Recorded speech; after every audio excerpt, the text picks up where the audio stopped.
আসসালামু আলাইকুম এভরিওয়ান। আমি মোহাম্মদ শাখাত হোসেন আপনাদের সবাইকে বিজনেস আইকনে স্বাগত জানাচ্ছি।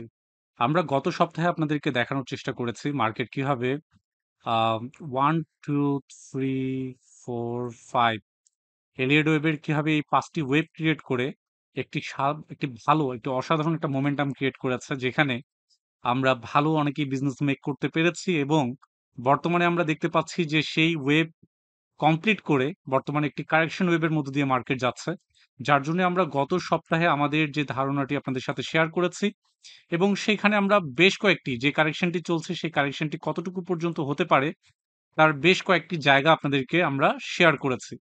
যেমন আমরা এই কারেকশনটিকে আশা করছিলাম যে প্রিভিয়াস সময়ের এই যে ৪ এর যে লেভেলটি, সেই লেভেলটিতে একটা ভালো স্ট্রং সাপোর্ট রয়েছে। যে সাপোর্টটিকে আমরা কি সাপোর্ট বলে থাকি?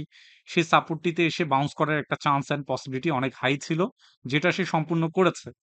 কিন্তু আমাদের এখানে একটা বিষয় উল্লেখ করা ছিল যে বি এর পজিশনটি কোনোভাবে আসলে অনেক বেশি উপরে যাওয়ার চান্স অ্যান্ড পসিবিলিটি কম। যদি কোনো কারণে সেটা আ ৫ এর কাছাকাছি বা এটাকে ক্রস করতে চায় বা চলে যায়, তাহলে আমাদের যে এনালাইসিস, সেই এনালাইসিসটি ভুল প্রমাণিত হবে, ইনভ্যালিড হবে।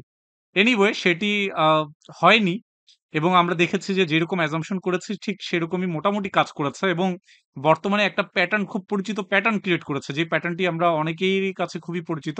সেটি হচ্ছে হেড অ্যান্ড শোল্ডার। আপনার ৩ এবং বি দেখবেন দুটির শোল্ডার কাছাকাছি এবং মাথাটা দেখবেন এই ৫ লেভেলের মধ্যে দেখবেন একটা সুন্দর একটা আমরা মাথার একটা আকৃতি আমরা দেখতে পাচ্ছি। সো এই আকৃতি এই ধরনের অবস্থানের পরে সাধারণত সি নিচের দিকে চলে আসে। এই কারেকশন গুলো সাধারণত নিচের দিকে আসার চান্সটা অনেক বেশি থাকে। আর যেই প্যাটার্ন এখানে তৈরি করেছে, যে স্ট্রাকচার এখানে রেডি করেছে, সেই স্ট্রাকচারটাকে আসলে আমরা আ ৫-৩-৫ স্ট্রাকচার নামে আমরা সাধারণত বুঝি এবং আ এই কারেকশন যেটি চলছে, এই কারেকশনকে আমরা জিগজ্যাগ কারেকশন নামে আমরা জানি। যদি কোনো কারণে এই স্ট্রাকচারটি আ ৩-৩-৫ হতো, তাহলে আমরা এই স্ট্রাকচারের যে কারেকশন, সেই কারেকশনটিকে আমরা ফ্ল্যাট কারেকশন নামে আমরা আইডেন্টিফাই করতে পারতাম। এনিওয়ে এগুলো হচ্ছে আসলে বেশ কিছু শর্তাবলী। যেমন আ ৪ এর যে কারেকশনটি হয়েছে সেই সরি এখানে A যতটুকু নেমেছে এটি আসলে ৪ কে ভেদ করে নিচের দিকে যেতেই পারে। তবে খুব বেশি ৪ কে ভেদ করে ১ এর এরিয়ার কাছাকাছি যাওয়ার চান্স অ্যান্ড পসিবিলিটি খুবই কম। কিন্তু সি এর যে কারেকশন সেই কারেকশনটি অনেক দূর পর্যন্ত আসতে পারে। ইভেন ১ এর কাছাকাছিও আসতে পারে। কিন্তু আমরা যে অবস্থার মধ্য দিয়ে যাচ্ছি সেই অবস্থার মধ্য দিয়ে এটা আসলে কখনোই এক্সপেক্ট করা যায় না যে সি এতদূর নিচে নামতে পারে। কেন যায় না তার বেশ কিছু কারণ রয়েছে। আমরা গত সপ্তাহে আপনাদেরকে খুব সংক্ষেপে এবং সহজভাবে একটা বিষয় বলেছি যে মার্কেট এখান থেকে সাইডওয়েজ মুভ করার চান্স অ্যান্ড পসিবিলিটি অনেক হাই।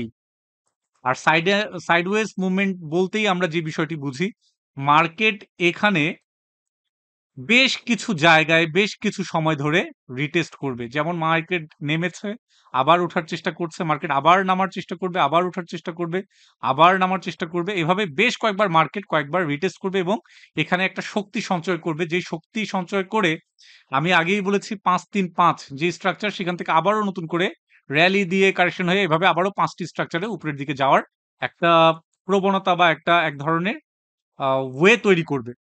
সো এই যে কারেকশন হয়ে যাওয়ার যে অবস্থাটি বা যে সাইডওয়েজ মুভমেন্টটি এটি একটু দীর্ঘায়িত হওয়ার সম্ভাবনাও রয়েছে। যার জন্য আমরা দেখতে পাচ্ছি যে আ ৩ থেকে ৫ এর যে টাইম ফ্রেম তার থেকে কিন্তু অলরেডি টাইম ফ্রেম এখানে অনেক বেশি লেগে যাচ্ছে। নতুন কোনো মুভমেন্ট যাওয়ার ক্ষেত্রে, নতুন কোনো বিজনেস বড় রকমের বিজনেস দেওয়ার ক্ষেত্রে আমরা সে ধরনের কোনো অবস্থান এখনো দেখছি না। এনিওয়ে এই কারেকশনটি কোথায় আসতে পারে সেটা আমরা গত সপ্তাহে আমরা বেশ কয়েকটি জায়গায় আলোচনা করেছি। কি সাপোর্ট নিয়ে বলেছি, আ এরপরে ক্রিটিক্যাল সাপোর্ট নিয়ে বলেছি। আজকে যে বিষয়টি একটু আপনাদের সাথে শেয়ার করব যে এখন যে কারেকশনের যে অবস্থানটি চলছে এটিকে আমরা যদি ডে চার্টেও যদি আমরা একটু লাইন হিসেবে প্যারালাল চ্যানেলের লাইন হিসেবে এখানে ড্র করতে চাই যে সাইডওয়েজ মুভমেন্টটি আসলে কেমন হতে পারে এটা ছাড়া না হয়ে একটু ফ্ল্যাট হওয়ারই চান্স রয়েছে যেহেতু অলরেডি আমরা একটা স্ট্রাকচার পেয়ে গেছি এ বি সির মোটামুটি আমরা যেহেতু এ পেয়ে গেছি বি মোটামুটি পেয়ে গেছি বলে আমরা আশা করি সো সিটাও আমরা আশা করব যে এর মধ্য থেকেই হয়তো চলমান থাকবে বা থাকার একটা পসিবিলিটি থাকতে পারে। এটাকে আরো সুন্দরভাবে আসলে ভিউ পাওয়ার জন্য আমরা এটাকে আওয়ারলি চার্টেও দেখতে পারি। এই যে আওয়ারলি চার্টেও কিন্তু খুব সুন্দর একটা স্ট্রাকচারের মধ্যে আমরা এই অবস্থানটিকে আমরা দেখতে পাচ্ছি।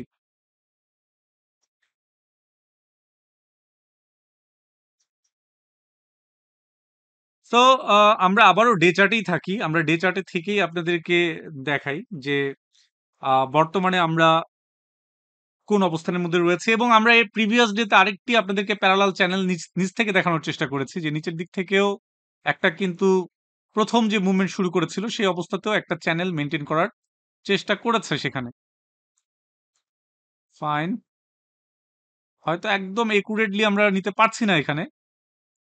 কিন্তু আপনাদের বোঝার সুবিধার্থে মোটামুটি আমার মনে হয় দ্যাটস অল এনাফ। সো এখানে একটা জায়গায় গিয়ে কিন্তু লক্ষ্য করতে পারছেন যে একটা জায়গায় কিন্তু এটা ক্রস ওভার তৈরি হচ্ছে বা ইন্টারসেক্ট বা যেই নামে আমরা বলি না কেন, একটা জায়গা কিন্তু এখানে তৈরি হচ্ছে, এবং এই পজিশনটি কোন পজিশন সেখানে আমরা একটা লম্বা এখানে একটা আমরা মার্ক করে নিতে চাই এই অবস্থানটির এই জায়গাটিতে।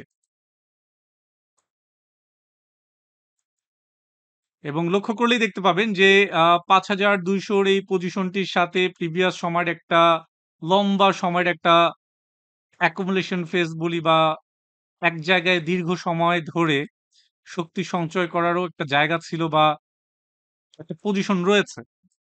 ঠিক সেই পজিশনের কাছাকাছি এসেই মার্কেট ঘুরে দাঁড়ানোর একটা চান্স অ্যান্ড পসিবিলিটি কিন্তু আমরা এখানে দেখতে পাচ্ছি। সো এটা আমাদের আরেক ধরনের একটি অবস্থান। আমরা ফিবোনাচি দিয়েও গত সপ্তাহে দেখার চেষ্টা করেছি। সো এখন পর্যন্ত আমরা যা দেখলাম, যতটুকু দেখলাম, আমরা হেড এন্ড শোল্ডার দিয়ে যদি চিন্তা করি তবে মার্কেট এখান থেকে এই অবস্থানটির নিচে চলে যাওয়ার একটা প্রবণতা তৈরি হয়েছে। যদি এটার নিচে চলে যায়, আমরা গত সপ্তাহে বলেছি, আবারও মনে করে দিতে চাই, সেক্ষেত্রে ভলিউম আরো কমে আসবে। যেমন আমরা গত ৩ দিনের যদি একদম ১ম দিনটা ধরি তাহলে ১,০০০ কোটি টাকার উপরে লেনদেন হয়েছিল। তারপরের দিনে ৯০০ হলেও লাস্ট ওয়ার্কিং ডেতে আমরা দেখেছি ৭৬৬ কোটি টাকার লেনদেন, এবং সেই সাথে দেখেছি যে মার্কেটে কিন্তু একটা শক্তি দেখেছি আমরা। ব্যাংক, ফাইন্যান্স এদের সাপোর্ট ছাড়াই জুন ক্লোজিং দিয়ে বা ইন্স্যুরেন্স হোয়াটএভার অনেক কিছু দিয়ে কিন্তু আমরা দেখেছি মার্কেটে বায়ারদের একটা শক্তিশালী অবস্থান, এবং মার্কেট নিচের দিকে যেতে তেমন একটা চায় না। সো সাইডওয়েজটি কেমন প্যাটার্নের হবে, কেমন ধরনের হবে, কতদিন সময় নিবে, এটা আসলে মার্কেটই বলে দেবে। এটা কোনো ব্যক্তির পক্ষে আসলে বলা সম্ভব না। বাট আমরা সাধারণত বিভিন্ন রকম এনালাইসিস বা বিভিন্ন প্যাটার্ন দিয়ে বা বিভিন্ন স্টাডি দিয়ে যেটা আমরা বুঝতে পারি যে চাইলে মার্কেট যদি আরো একটু লেন্দি হয় এখানে, সেই ক্ষেত্রে নিচের দিকে নেমে যেতেও পারে। যাওয়ার সম্ভাবনাটাই আসলে এখানে বেশি দেখাচ্ছে। কিন্তু যদি এই ধরনের শক্তিশালী অবস্থান শো করতেই থাকে মার্কেট, এবং এই নিচের দিকে আসার পূর্বেই যদি আরো মার্কেট ড্রাই হয়ে আসে, সেল ভলিউম কমে আসে, তবে আমরা আশা করতে পারি যে মার্কেট বড় ধরনের কারেকশন হওয়ার চান্স অ্যান্ড পসিবিলিটি অনেক বেশি কমে আসবে।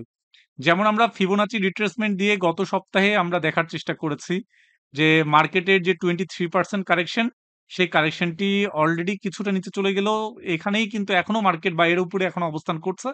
হাইয়েস্ট যদি এর নিচেও চলে আসে মার্কেট, ঠিক ওই ৫,২০০ বা এর আশপাশেই কিন্তু মার্কেটের নেক্সট সাপোর্টটা কিন্তু আমরা এখানে দেখতে পাচ্ছি। সো এই জোনগুলোর মধ্যেই আশা করব মার্কেট সাইডওয়েজ তার অবস্থানগুলো ধরে রাখবে এবং মেনটেন করেই মার্কেট তার পরবর্তী যে ডেস্টিনেশন সেই ডেস্টিনেশনে যাবে।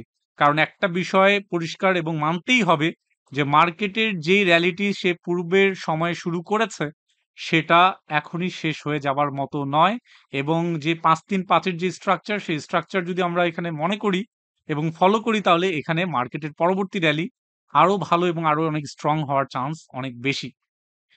So that's all about today. আমার মনে হয় আপনারা আমাদের পূর্বের দিনের এবং ধারাবাহিক এই জায়গাগুলো এবং এই অ্যানালিসিস গুলোর সাথে যদি একটু নিজেও স্টাডি করেন, একটু ম্যাচ করে দেখার চেষ্টা করেন, আমার মনে হয় আপনারা আরো ভালো রেজাল্ট পাবেন।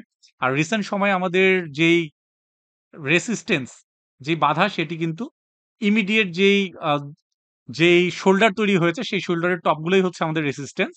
সাপোর্ট হচ্ছে নিচের দিকে, যেটা আমাদের পূর্বের যে কি সাপোর্টটি ছিল সেটিই আমাদের একটা সাপোর্ট।